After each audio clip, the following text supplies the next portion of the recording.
Their goal is 2 million meals, and they could use your help this weekend.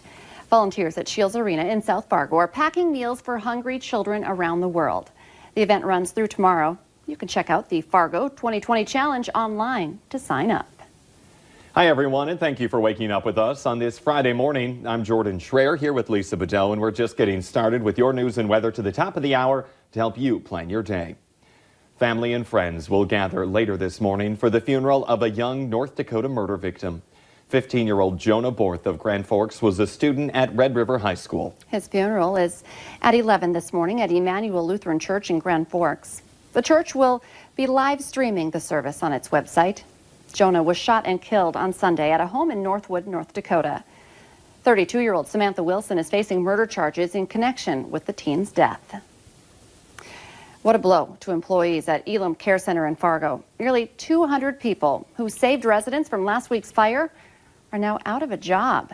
They got the bad news yesterday afternoon. The company that owns Elam says damage from last Thursday's fire is worse than first thought, and rebuilding will take at least a year, maybe two. That's forcing them to shut things down for now. Elam is encouraging staff members to take on new roles at the locations where residents were moved to. The company will also be providing financial support and benefits in the coming months. An electrical issue was being blamed for a massive fire that destroyed a resort in Minnesota Lakes Country. The owner of Wee Villa Resort on Long Lake, north of Fergus Falls, says the fire started around 8 yesterday morning. It happened at the lodge and attached residence, which is being renovated. It is now 6:51 on our Friday morning. Let's check that forecast, and it is going to be a pretty nice weekend for a lot of folks. Yeah, remember this guy, the sun, it's going to return today and especially into this weekend too. So we've got really great weather to look forward to. I know this gray condition and the foggy weather has really been a downer for a lot of us just because it's been lasting for so long. So for today, we are starting with some fog. We'll talk about that in a moment, but we do get some breaks this afternoon and get to see some peaks of sunshine, temperatures in the 20s, partly cloudy both Saturday and Sunday, meaning some clouds, but also some sun too, and temperatures on the rise. You see there into the 30s, above freezing, maybe even some 40s. So something to look forward to as we're looking at this morning. This is the Dakota Magic Casino Skycam view. Normally, if you watch regularly, you remember we show the flags often to show the winds and how conditions are looking. Well, we can't see them at all. All we see is the parking lot light right now with some gray skies down there along that state line area. So some foggy areas this morning. Everybody has at least some lowering as far as our visibility is concerned, indicating that there's some moisture out there, some slick spots still yet again this morning that could be impacting you. And then, of course, lower visibility that could also be causing some issues for you on the roads. Wheaton, one of those spots, we're at a quarter-mile visibility right now there. Heading down I-94 toward the cities, Alexandria is down to a half-mile. And then all the way on the other end of the valley, Candu is at a half-mile visibility there too. So there are likely to be some pockets here where visibility is also low in between these reporting sites this morning. So yet again, more fog here to start off the day today. More areas where it could be a little bit icy. Down to the south, that's where we have our dense fog advisory in effect until 9 o'clock. We're looking at gray skies again this morning, overcast conditions. You can see some breaks over by Minot and Bismarck at this point in time. Temperatures into the teens and 20s. It's 23 degrees in Fargo and in Grand Forks. And taking a look at that hour-by-hour planner, gradually we watch these clouds start to work their way eastward. Noon, still seeing some clouds, but we're getting some breaks in those. And as that wind picks up, that should help to scour out the fog. And then we're looking at this afternoon opportunities at some sun, mild temperatures, 20s to about 30 coming up. And we keep those temperatures around even into the late night hours for tonight.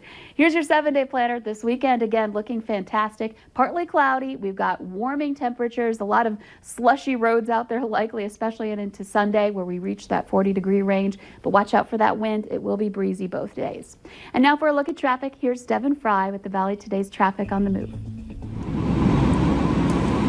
Thank you, Lisa. We're going to go ahead and finish this hour on I-94 heading east toward Minnesota. Now you can see that the westbound lanes have built up quite a bit since we first started this morning. However, here in the eastbound lanes, it's looking much more light. Now we did just pass that I-29 interchange, and it normally does lessen a little bit there, but still, this is very wide open for the eastbound lanes of I-94, even at this time of the day. So good news if you're heading this way. However, in the west, things are looking a little bit more crowded. Now, as far as road conditions go, it's a little bit of good news, bad news. Good news is here on the interstates, things have cleared up quite nicely since yesterday. We're not faced with that layer of ice all over everything that we were yesterday morning, mostly because of the increased traffic flow. It's melted a lot of that.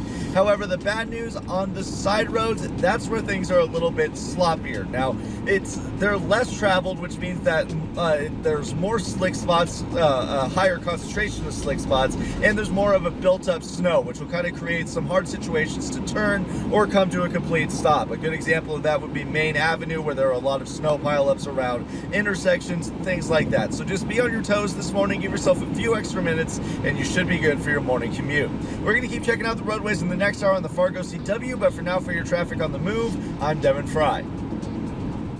It's a trade-off in the middle of the winter. While we may be enjoying these mild temperatures, the January thaw is also causing new potholes on roads around the valley, and things could get a little worse in the next few days. Daytime temps are expected in the 40s this weekend, as Lisa said, and potholes form during these freeze-thaw cycles. Fargo street crews are well aware of the dips in the road, but their priority right now is still on snow removal. They do plan to fix some of the worst potholes, though.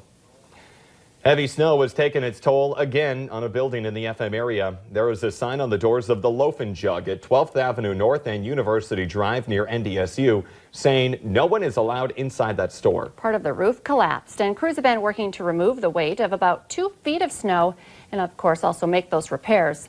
The problem, of course, also is a heads up for other businesses and homeowners. Get rid of excess snow as soon as possible. There's no word yet on when Loaf and Jug will reopen to customers. 2 West Fargo parents are suing the city of Sisseton, South Dakota, claiming their daughter suffered permanent kidney damage after swimming in a local pool. Christopher and Katie Cameron say their 8-year-old was diagnosed with E. coli a few days after swimming in the Sisseton pool in July. They're asking for more than $75,000 in damages. The lawsuit also claims that at least 4 other children were sickened as well. The South Dakota Health Department says the source of the illness was not identified. It's an event that will have you shaking in your seat. Monster Jam is back at the Fargo Dome. And that's where we find the Valley Today's Abby Furchner. Oh my goodness. Is that you waving at us right now? Yeah, I know you guys. English. My heart is racing. But we'll see these tonight here at Okay, obviously we're having some problems with Abby's mic, so we're not able to fully understand her. But hopefully, Abby, if you can hear me, maybe you guys could go ahead and start so we could see a little bit of you cruising around in the Earth Shaker. And there they go, and that event is happening this weekend. She's at the Fargo Dome. Oh my goodness, we're going to have to get her with you a little bit later, though, because I think if we could hear her mic right now, she would be screaming. She has been talking about this all morning long, not knowing what she is gonna think of this. Hopefully she didn't eat too much for breakfast, because oh gosh, it looks like it's almost gonna dip there. Okay. She is a brave gal. I am impressed for sure. Right. Yes, and again, this is happening at the Fargo Dome. We do have more information on this on valley-news-live.com or the VNL News app. You can just click on the hot button and find all the information there. Okay, it's now 2 minutes before 7 o'clock. Quite a few fans are mourning the loss of NBA legend Kobe Bryant this week. Like one North Dakota man, Kyle Langang is a lifelong Lakers fan. And after Bryant's death on Sunday, the superfan has put his items on display to remember his all-time favorite player. His goal was to use his collection as a way to meet Kobe, but now he says he wants to donate it to the Staples Center or to the Bryant family. It is now just about 1 minute before the top of the hour. Let's get the answer to our question of the morning. That question, 75% of dads say doing this makes them feel like a kid again. I would agree with this, and I would fall into this category too. Watching cartoons with your kids kind of brings you back to the good old days of watching cartoons on Saturday mornings. Okay, we're going to be watching the weather as the temperatures climb. Yeah, this morning we have to deal with one more morning of fog. We'll get through this, and then we're looking at some much better conditions coming up. So travel this morning, again, watch out for that fog. You can see the murky conditions on our Dakota Magic Casino cam in Hankinson, and maybe slick out there too this morning as well. Into the afternoon, we dry things out. We get some sunshine peeking through, which will be nice to finally see. But notice our visibility reports. We're into that sub-mile range in spots. Dense fog advisory in effect until 9, but look at the weekend above freezing. It's crazy. The Today Show and CBS This Morning are just about to start, but the Valley Today rolls on. You can join us right now on the Fargo CW.